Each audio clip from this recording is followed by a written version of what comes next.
রাশেদ খানকে অ্যাসাইনমেন্ট দিয়েছে, আচ্ছা মতন উল্টাপাল্টা বলবা, যদি এটাতে 100 মার্ক পাও তাহলে আমি তোমাকে আমার জুতা টানার দায়িত্ব দিব। 100 মার্ক অর্জন করেছে, এখন প্রত্যেকদিন তার কাজ হলো প্রধানমন্ত্রী বাসা থেকে বের হওয়ার সময় তার জুতা ঠিক করে দেওয়া। যার হয়তো এমনিতে নিজের যোগ্যতায় একটা কেরানির চাকরি পাওয়ার কথা না, সে এখন রাজনৈতিক সচিব পদমর্যাদায় বিশেষ সহকারী হয়ে বসে আছে। এবার অথচ এই বিএনপি দলের অসংখ্য বঞ্চিত নেতাকর্মী, নির্যাতিত নেতাকর্মী আসলে প্রধানমন্ত্রীর ধারে কাছে ঘেঁষতে পারেন, তাদেরকে প্রধানমন্ত্রী গাড়ির আগে পিছিয়ে দৌড়াতে হয়, আর দলছুট ব্যক্তিদেরকে উনি কাছে বসিয়ে রেখেছেন। এটাই হচ্ছে মাননীয় প্রধানমন্ত্রী জনাব তারেক রহমানের প্ল্যান। বংশের মুখে চুনকালি মাখানোর জন্য যেরকম একজন কুলাঙ্গারই যথেষ্ট, ঠিক একইভাবে বিএনপি রাজনীতির মুখেও চুনকালি মাখানোর জন্য ওই একজন কুলাঙ্গার রাশেদ খানই যথেষ্ট। প্রধানমন্ত্রী তারেক রহমানের রাজনৈতিক সহকারী হিসেবে এই কুলাঙ্গারকে নিয়োগ দেওয়া হয়েছে। আমরা টহল দেওয়া শুরু করলে অনেক এলাকা থেকে জামাত শিবির নাই হয়ে যাবে বলে হুঙ্কার ছড়েছেন পিপিনুল। এই পিপিনুল আজকের বাংলাদেশের বিভিন্ন জায়গায় হুঙ্কার ছড়িয়ে দিচ্ছে, রাশেদ খান হুঙ্কার ছড়িয়ে দিচ্ছে, এবং এই পিপিনুলকে নিয়ে বাংলাদেশের মানুষের মধ্যে এখন বেশ ধরনের অস্বস্তি বিরাজ করছে। আমাকে বাঁচান বলে যখন উত্তরা থেকে চিৎকার করতেছিল, তখন আপনার পাশে কারা দাঁড়াইছিল? যারা আপনার পাশে দাঁড়াইছিল তাদের বিরুদ্ধেই দাঁড়ায় গেলেন। আপনাদের উপরে যখন আক্রমণ হয়েছিল, আহত হয়েছিলেন, তখন আপনাদের চিকিৎসার জন্য কারা পাশে আইসা দাঁড়াইছিল? যারা পাশে আইসা দাঁড়াইছিল তাদের বিরুদ্ধে আজকে দাঁড়ায় গেলেন। এই রাশেদ এবং নুরুর জ্বালায় সোশ্যাল মিডিয়াতে পর্যন্ত ঢুকতে পারতেছে না। এগুলো এখন এই লেভেলের এখন চাটামি আর দালালি, মানুষকে মুখে যা আসে মানে তাই বলতেছে। দেশের প্রধান জনগণের সাথে মিথ্যা কথা বলতে পারে, বেইমানি করতে পারে, সেই সরকার আপনাদেরকে কি দিবে? প্রথমেই বলছে যে আমরা জুলাই সনদ বাস্তবায়ন করব, এখন বলে আমরা ভয়ে বলছি যদি আমরা ইলেকশনটা না হয় পিছায় যায়। আসসালামু আলাইকুম। আপনারা জানেন যে বেশ কিছুদিন ধরেই জামাত শিবির ও এনসিপির ওপর কোষা রচনা করছে রাশেদ খান এবং প্রতিমন্ত্রী ভিপি নূর, যে কারণে তাদের বিরুদ্ধে ফেপে ফুঁসে উঠতে চলেছে সাধারণ জনগণ এবং বিরোধী দলের নেতাকর্মীরা। আর আজ সারাদিন ধরে এই বিষয়টা নিয়ে সোশ্যাল মিডিয়াতে তোলপাড় সৃষ্টি হয়ে গিয়েছে। এই বিষয়টা নিয়েই ভিডিওর শুরুতেই আপনারাও বেশ কিছু ভিডিওর অংশ বিশেষ ইতিমধ্যেই দেখেছেন। মূলত আজকের এই ভিডিওটিতে সেই সকল ভিডিওর বিস্তারিত আলোচনা দেখতে পারবেন। ভিডিওর শুরুতেই যে সকল ভিডিও দেখেছেন তা থেকে হয়তো ইতিমধ্যেই আন্দাজ করতে পেরেছেন আজকের এই ভিডিওটি কতটুকু গুরুত্বপূর্ণ হতে চলেছে। অতএব চলুন কথা না বাড়িয়ে একটি লাইক দিয়ে সম্পূর্ণ ভিডিওটি দেখে আসি। কুষ্টিয়ার একটা ঘটনা ভাই, এই ঘটনাটা নিয়ে একটু আলাপ করতে চাই। নিশ্চয়ই বুঝতে পারতেছেন আমি আমির হামজা সাহেবের কথা বলবো। এর মধ্যে মামলা মোকদ্দমা হয়ে গেছে, ওনার গাড়ির উপরে আক্রমণ হয়েছে, উনি নিজেও ব্যথা পাইছে, এবং 302 ধারা যে অ্যাটেম্প টু মার্ডার সে মামলাটা করছে, আসামির নাম দিছে অনেকের, ওই আসামি ধরা পড়লো কিনা সেটা পরের কথা। কিন্তু এই ব্যাপারটা নিয়ে আমাদের রাশেদ খান বিরাট প্রতিবাদী কণ্ঠ তো ভাই, ওনাকে রুখা যাচ্ছে না। আমার তো মনে হয় বিএনপির মধ্যে এত বড় নেতা নাই। উনি কি গুপ্ত বিএনপি ছিল? গণ অধিকার পরিষদ না কি যেন নাম ছিল, ওনাদের দলের নামটাই তো গণ অধিকার পরিষদ ছিল। এই দলে কয়জন ছিল? 3 জনের নাম বলতে পারবেন না কেউ। প্রথম ভিপি নূর সাহেব আর আমাদের রাশেদ খান, ও আরেকজন আছে আম তারেক, ওইখান থেকে বাইরে হয়ে গেছে। ওই বাইরে হওয়ার সময় ভাই উনি একটা দামি কথা বলছিল, যতই পাগলামি করুক না কেন মাঝে মাঝে সত্য বইলা ফেলে ভাই। 2 লক্ষ টাকার একটা মামলা কই থেকে জানি চান্দা ফান্দা তুলে আনছিল বিকাশে নগদে, সব আইনা ওই নূর সাহেবের হাতে দিছিল। কিন্তু নূর সাহেব বলে যে ওই টাকাটা হারাইয়া গেছে। কিন্তু এরপরে দেখা গেছে নূর সাহেবের মানি ব্যাগ মোটা, এবং উনি এরে 500, 1000, 2000, 3000 লোনও দিতেছিল এবং সবাইকে বিরিয়ানি খাওয়াইতেছিল, মন ফুরফুরা। মানে ওই টাকাটা মাইরা দিছে আম তারেক সাহেব, এই অভিযোগটাই করছে সেই ভিপি নূরকে নিয়ে। আর ভিপি নূরের যে দলটা চলতো ওইটা কিন্তু ওই বিকাশের টাকা নিয়েই চলতো। অনেকেই তো দাবি করতেছে বিদেশ থেকে যে এরা আমাদের কাছ থেকে টাকা পয়সা নিয়ে দল চালাইছে। আজকে ক্ষমতার সঙ্গে যায়া সব ভুইলা গেছে। ভুইলা যায়েন না, ভুইলা যায়েন না, ভুইলা গেলে অসুবিধা। হ্যাঁ অসুবিধা তো। এই দুনিয়াতে সবচেয়ে বড় মুনাফিক, সবচেয়ে বড় ঘৃণিত ব্যক্তি কে জানেন? যে মানুষটি আপনার কাছ থেকে সহযোগিতা পায়া, আপনার শিক্ষায় দীক্ষায় নিজের পায়ে দাঁড়ায়া, আপনাকে ব্যবহার করে নিজের পায়ে দাঁড়ায়া একটা টাইমে আপনার বিরুদ্ধেই দাঁড়ায়া গেল। হ্যাঁ আপনার বিরুদ্ধেই দাঁড়ায়া গেল, আপনার মান ইজ্জত নিয়ে খেলা শুরু করলো। সেই মানুষটি হচ্ছে এই পৃথিবীতে সবচেয়ে বড় ঘৃণিত এবং সবচেয়ে বড় মুনাফিক মানুষ। এই যে আমাদের মাননীয় প্রধানমন্ত্রী লন্ডনে ছিল, তখন তাদের কি আচরণ দেখছেন? তখন কিন্তু বিরোধী দলের ছত্র ছায়ায় ছিল। আমাকে ভাসান যখন বলছিল, কারা বাঁচাইতে গেছিল? আমাকে ভাসান বলে যখন উত্তরা থেকে চিৎকার করতেছিল, তখন আপনার পাশে কারা দাঁড়াইছিল? যারা আপনার পাশে দাঁড়াইছিল তাদের বিরুদ্ধেই দাঁড়ায় গেলেন। আপনাদের উপরে যখন আক্রমণ হয়েছিল, আহত হয়েছিলেন, তখন আপনাদের চিকিৎসার জন্য কারা পাশে আইসা দাঁড়াইছিল? যারা পাশে আইসা দাঁড়াইছিল তাদের বিরুদ্ধে আজকে দাঁড়ায় গেলেন। হায় হায় কি বলেন, দেখেন কথা শুনেন। কুষ্টিয়ায় একটি উত্তপ্ত পরিস্থিতি সৃষ্টি হোক, সেটি আমির হামজা চেয়েছিল। আমার কাছে মনে হয় সারা দেশে আলোচনায় আসার জন্য পরিকল্পিতভাবে সেখানে সংঘর্ষ সৃষ্টি করেছে আমির হামজা। আমির হামজা রক্ষাটায় পারদর্শী। চিন্তা করেন কি কথাটা কইলো এখন, আমির হামজা রক্ষাটে। চিন্তা করেন কাকে কি বলতে হবে সেটাও জানে না। আবার শুনেন তার এই কথাটা। পরিকল্পিতভাবে সেখানে সংঘর্ষ সৃষ্টি করেছে আমির হামজা। আমির হামজা রক্ষাটায় পারদর্শী। তার এই মসজিদে খুতবা দেওয়ার প্রয়োজন নাই, ওয়াজ মাহফিল করার প্রয়োজন নাই, যেটি রাশমিকার প্রেমিক আমির হামজা, তাই না? কুষ্টিয়ায় রাশমিকার প্রেমিক আমির হামজা, হ্যাঁ এটা ঠিক বলছেন। উনি একবার ওয়াজে মজা করতে গিয়া এই রাশমিকার নামটা নিছিল। অনেক সুন্দরী তো কি জানি বলতে গিয়া তার নামটা সামনে আনছে। ওয়াজের সময় হয় কি ভাই, ওয়াজ চলতে চলতে মাঝরাইতে অনেকে ঝিমায়া যায়। ঝিমায়া গেলে কিছু রসের কথাবার্তা বলতে হয়, সেই রসাত্মক কথাবার্তাগুলো বলছে। ওইটাই উনি এখন ক্যাশ করতেছে যে রাশমিকার প্রেমিক বানায় দিল, আবার নাকি উনি রক কাটে। চিন্তা করেন, ভিপি নূরও কিন্তু বহুত কঠিন কঠিন কথা বলছে। উনি ছিল মজলুম মানুষ, কেন এতটা জালিম হয়ে গেল এই ব্যাপারটা নিয়ে একটু আলাপ করব। উনি কি বলতেছে, আমরা যদি আবার টহল দেওয়া শুরু করি, শব্দটা ইউজ করছে, টহল দেওয়া শুরু করি। টহল তো আর উনি দিবে না, কারা দিবে? পুলিশ টহল দেয়, র্যাব টহল দেয়, আর্মি টহল দেয়। টহল কথাটার সাথে তো প্রশাসনের সঙ্গে যায়। উনি কিভাবে টহল দিবে? উনি ওইটাই বুঝাইছে যে আমরা যখন টহল দেওয়া শুরু করব তখন কিন্তু আবার গর্তের মধ্যে লুকাইতে হবে, আবার গুপ্ত হয়ে যাইতে হবে, আর মাথা তুলতে পারবা না। ওই ব্যবস্থা কইরা দিমু। কিন্তু বাপ রে বাপ, কি হেরম! এই দুইটা মানুষ ভাই একেবারে হুবাহুব ইনু আর মেননের মতো। অতীতে আওয়ামী লীগ সরকার এই দুজনকে কেন রাখছিল একটু চিন্তা করে দেখেন। আওয়ামী লীগের যারা অরিজিনাল তারাও কিন্তু এতটা গর্জন করতো না যতটা গর্জন করতো ইনু আর মেনন। শেখ হাসিনা ওনাদেরকে কি কাজটা দিছিল? সারাদিন বেগম খালেদা জিয়াকে গালাগালি করতে হবে, ওনার দুর্নাম করতে হবে, শহীদ প্রেসিডেন্ট জিয়াউর রহমানকে খুনি বলতে হবে, উনি যে মুক্তিযোদ্ধা না এটাও বলতে হবে, এবং লন্ডনে চলে যাওয়া তারেক রহমান সাহেবকে যা ইচ্ছা তাই বলতে হবে। তার মানে কি জানেন? ওনাদের কাজই ছিল শহীদ প্রেসিডেন্ট জিয়াউর রহমান, বেগম খালেদা জিয়া এবং তারেক রহমানকে ধোলাই করা, এই মিডিয়াতে ধোলাই করা, প্রতিদিনই ধোলাই করতো। শেখ হাসিনা পাবলিকের টাকা এদেরকে বেতন দিয়ে এই কাজের জন্যই রাখছিল। নিজের দলের কাউকে দিয়া বলাইতো না, ওই ভাড়াটিয়া দুজনকে দিয়া বলাইতো। ঠিক তেমনি ভাই আজকে একই জিনিস দেখা যাচ্ছে। বিএনপি কিন্তু তার নিজের দলের কাউকে দিয়ে এসব বলাচ্ছে না, ওই ভাড়াটিয়া নেতা দিয়েই বলাইতেছে। ভিপি নূর সাহেব কিন্তু একজন মাননীয় মন্ত্রী এবং একজন এমপি এই পার্লামেন্টের, আর আমাদের আমির হামজা সাহেবও কিন্তু একজন এমপি। বিন্দু মাত্র শ্রদ্ধাবোধ নাই। উনি তো এমপি হিসেবে বলতে পারতো যে আরেকজন এমপির গাড়িতে কেন হামলা হলো, এটার বিচার হইতে হবে।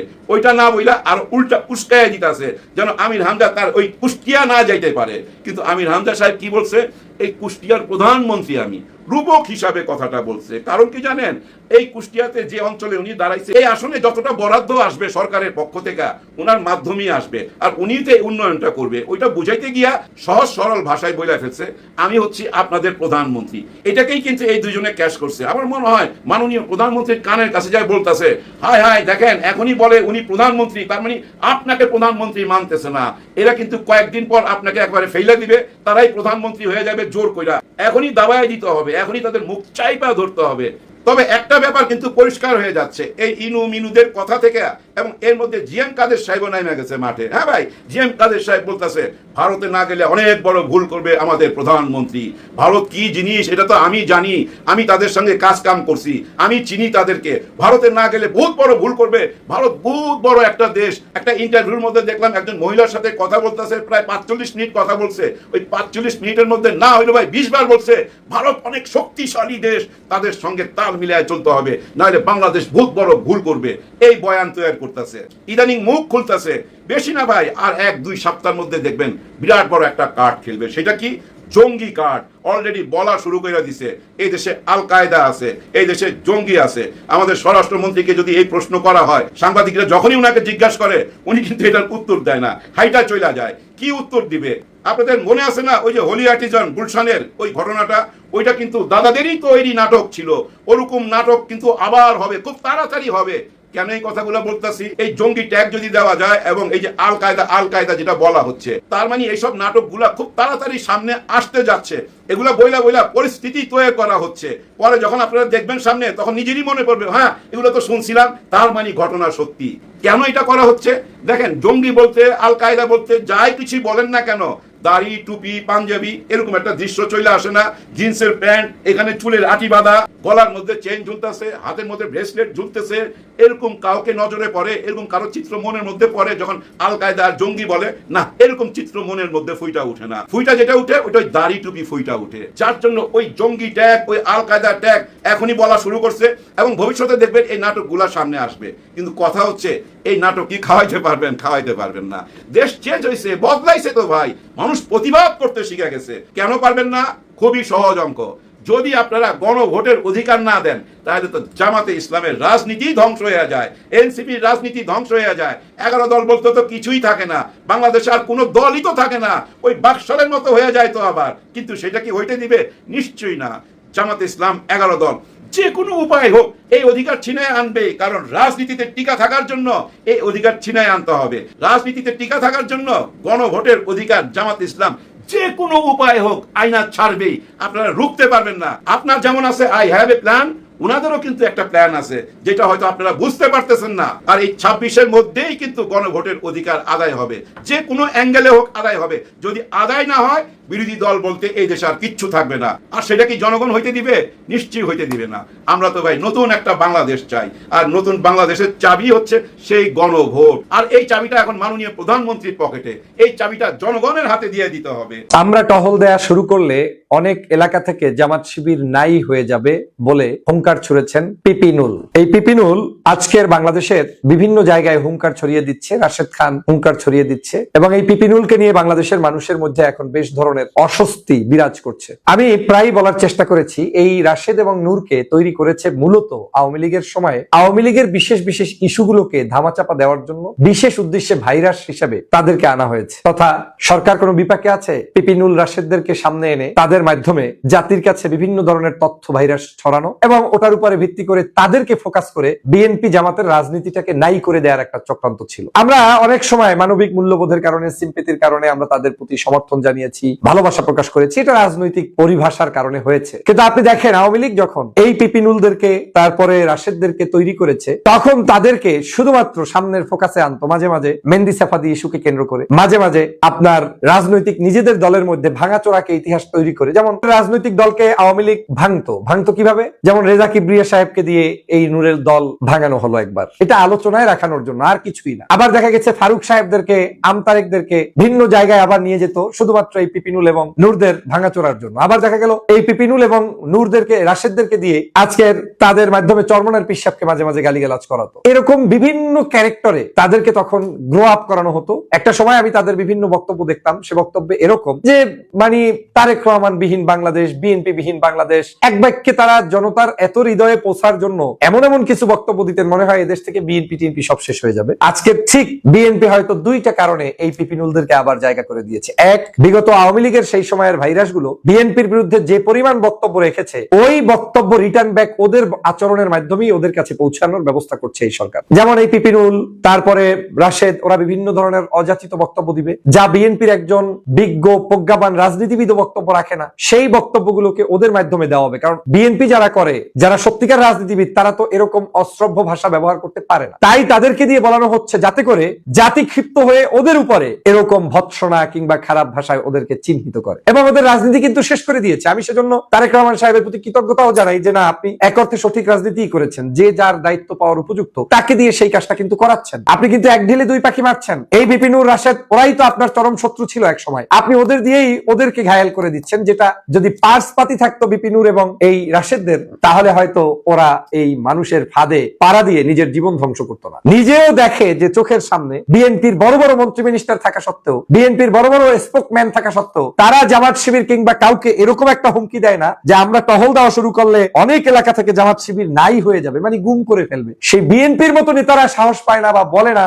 সম্প্রীতির বাংলাদেশ গড়ার জন্য হয়তো তাদের ভাষার প্রয়োগটা ওইরকম হয় না, কিন্তু পিপিনুল কিন্তু সেই ভাষা ব্যবহার করে ফেলেছে। এজন্যই বলছি তাদের ভাষার মার দিয়েই তারেক রহমান ওদেরকে শেষ করবে, একটা কারণ। দ্বিতীয় আর একটা কারণ হচ্ছে ওই যে এক ঢিলে দুই পাখি মারা, সেটা হচ্ছে সরকার যে মাঝে মাঝে বিপাকে থাকে, সরকার যাদেরকে ঘায়েল করতে চায়, সরকারের এখন এন্টি কারা? জামাত শিবির। তো এই জামাত শিবিরকে যদি সত্যিকার অর্থে দমন করার বিশেষ কোনো মাধ্যম থাকে যেখানে বিএনপি ইনভলভ হইতে চায় না, সেই জায়গাটাতে এই ধরনের উচ্ছিষ্টভোগী অখাদ্যদেরকে দিয়ে কিছু বক্তব্য প্রয়োগ করানোর মাধ্যমে ইস্যু ক্রিয়েট করা। আর কিচ্ছু না। এদের দুইজনের একজনেরও মন্ত্রণালয় চালানো, দেশ চালানো, 5টা মানুষ চালানো, বক্তৃতা দেওয়া, সুন্দর করে আচরণ করা, সমাজের মানুষের ভালোবাসা অর্জন করার বিন্দুমাত্র যোগ্যতা অভিজ্ঞতা নেই, একেবারে গ্যারান্টি। দেখেন না রাশেদ হেঁটে যায়, হাত খান উঠায়, হাতও ঠিক মতো ওঠে না, পেট আগে পিঠ পরে, হাত পিছনে না সামনে, মানুষ তাদেরকে দেখলে ঠিক মতো হাত নাড়িয়ে অভিবাদনও নেয় না।